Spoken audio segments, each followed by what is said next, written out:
Hello, lovely people. Hope you're well. Happy Friday. It is Friday, the 20th of August. Hope you're all good. The weekend is almost here. Hope you have had a good week up until now and hope you have a fantastic Friday or the rest of it. Before I start, please do smash the like button, subscribe if you're new, and make sure you leave comments under the video, people. We give you this content so we can get your guys' opinion and we want to hear what you guys have got to say. Also, we will be back later with Rival Watch and the live Kopish call-in where you guys get to call us and discuss topics, give us questions that we've got to answer. You know what it is, guys. It's your favorite show. It's our favorite show of the week. So make sure you don't forget. We might be going live around 7:30. So make sure you tune in for that. First and foremost, first news topic, Saul. So he's a player that's been linked with us heavily throughout this summer transfer window. It almost feels very reminiscent of how we were linked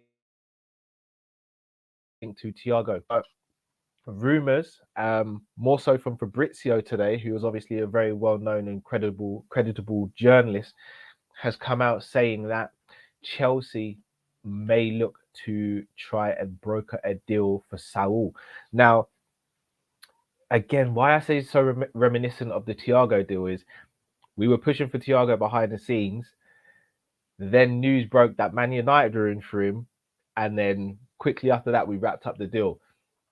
I'm not going to say we're replicating that, but there's a lot of signs that show there's a lot of similarities. A lot of people have spoken about the Saul deal. It's gone a little quiet. Chelsea have now been mentioned in the same breath as him. Could there be movement coming? Obviously, we know the transfer window's only got 11 days left, so we have to move quickly if we're going to get him. If we are going to get him, I'm presuming the groundwork could have already been laid. If it hasn't, then, you know, we should have laid the groundwork already. I have a sneaky feeling this one might go through. But for Liverpool, I don't think Chelsea are desperate for a centre midfielder. And don't get me wrong, he'd fit Chelsea very well. He'd fit them extremely well. Very versatile player as well. Can play left back. He can play left wing back. He can play centre midfield. He can play DM. He can play as attacking midfielder. He can play right wing sometimes. He's extremely versatile. And at 26 years old, he'd be extremely good purchase for any of the top teams. Obviously, he's coming from Atletico Madrid. So again, he's obviously used to playing in pressure situations, Champions League finals, leagues, cup finals. He's done it all. I just think this one might be the one for Liverpool, though. Maybe I'm being a hopeless optimist. Maybe I'm going overboard here. There's a lot of similarities between this and the Thiago one that really stand out to me. And this is the latest one. The fact that I feel as though it could be a negotiation tactic from Atletico Madrid just to kind of get us to hurry up a little bit with the bid and making things official so they can potentially go and do potentially more business. I'd keep an eye on this still. But at the same time, there'll be sections of fans saying, you know what?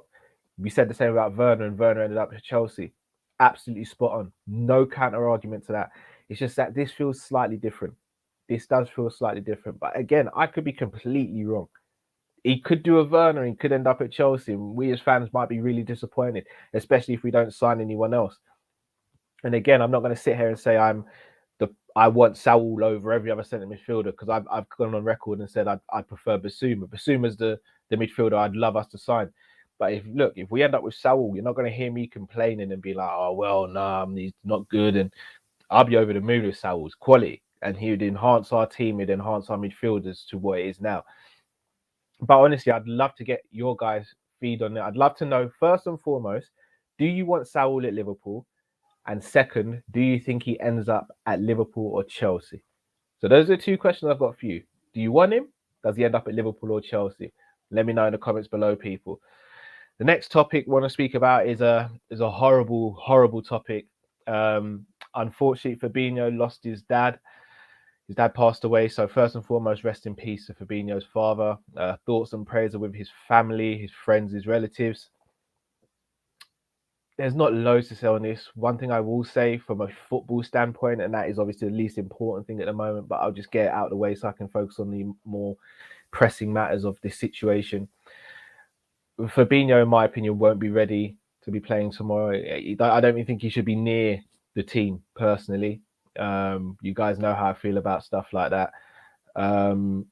It's a sad situation. My heart goes out to him. Losing a parent, family member, friend, relative is never easy. Dare I say, even though he's getting an absolute flood of lovely messages from the fan base and everything, sometimes being in the public eye makes it even more difficult to deal with it because you're constantly being reminded of it from those lovely positive messages. And look, I'm not saying we should stop sending him those messages. We continue to send him love and support. I'm just saying for him personally, it's probably really tough because just dealing with it and dealing with it in the public eye is tough. Is tough. And look, it's a horrible thing to go through, but I just hope he's able to get to fly over to Brazil. I believe that's where his dad still lives. I hope he's able to fly over to Brazil and they're able to have a nice send off for his dad. He's able to be there in person. Obviously, Ali and Klopp weren't able to be. I pray and hope that he's able to be there in person to say his final farewells to his dad and be there to support and also gain support from his friends and families back home. For me personally, as much as I want Liverpool to win, and as much as I know Fabinho is key for us winning games, honestly, I hope he gets to take as long as he wants to mourn and cope with this horrible situation. So thoughts and prayers are with Fabinho. Wish him nothing but the best. And yeah, let's get behind him and support him like no other fan base does. And that is our fan base, people. So let's do that. Next topic. This man, Mr. Naldini Phillipsinho, as I like to call him, Nat Phillips. Is he staying? Is he going? Is he being sold? Is he not? Again, I've made no secrets about this.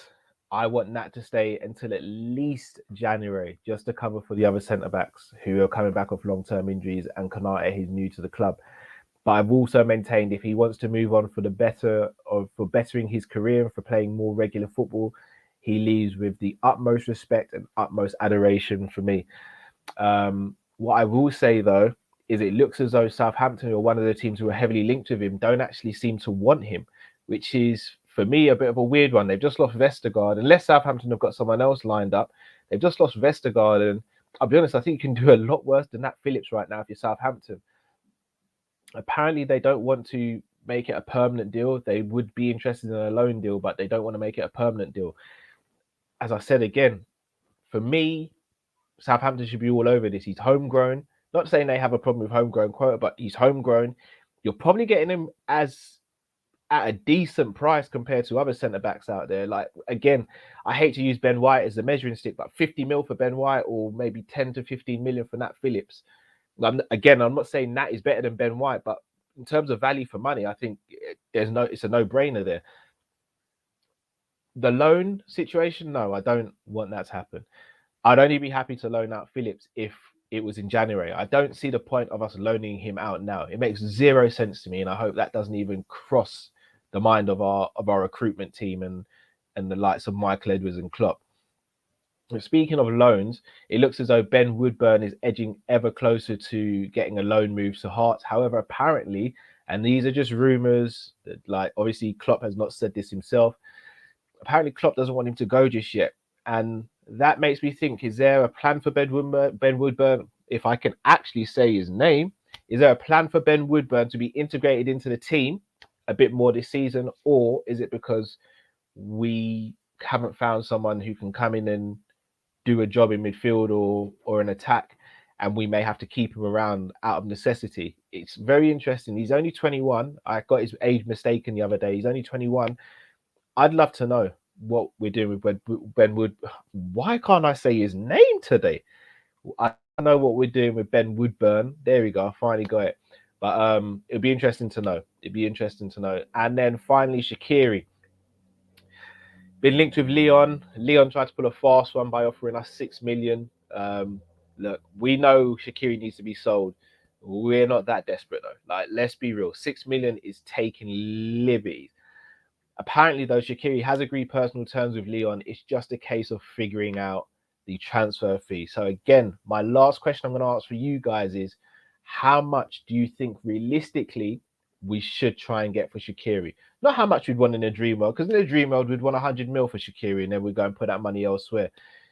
in an ideal world, how much do you think we should command for Shaqiri? And let me know why as well. I'll go out on a limb. He's a top class player. He's played for some of the biggest clubs in world football. He's off the back of a very good Euros, and he would suit a lot of teams in their side and in how they set up. I would want 15 mil for Shaqiri, but I'd settle for 12. So between 12 and 15 is what I think we should be aiming for Shaqiri. But look, I'm not Michael Edwards. I'm just Callum Sanderson from Kopish. So I'd love to know your guys' thoughts as well.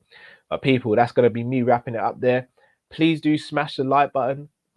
Leave your comments for the questions. So 3 questions. I'll just remind you. 1, do you want Saul at Liverpool? 2, do you think he will either join Liverpool or Chelsea? And then 3, how much do you think we should command a fee for Shaqiri? 3 questions, guys. That's all I asked. That's 3 questions. But smash the like button. Love you all. And until later on this evening, stay safe, stay blessed. We are Kopish and we are out, people. Take care.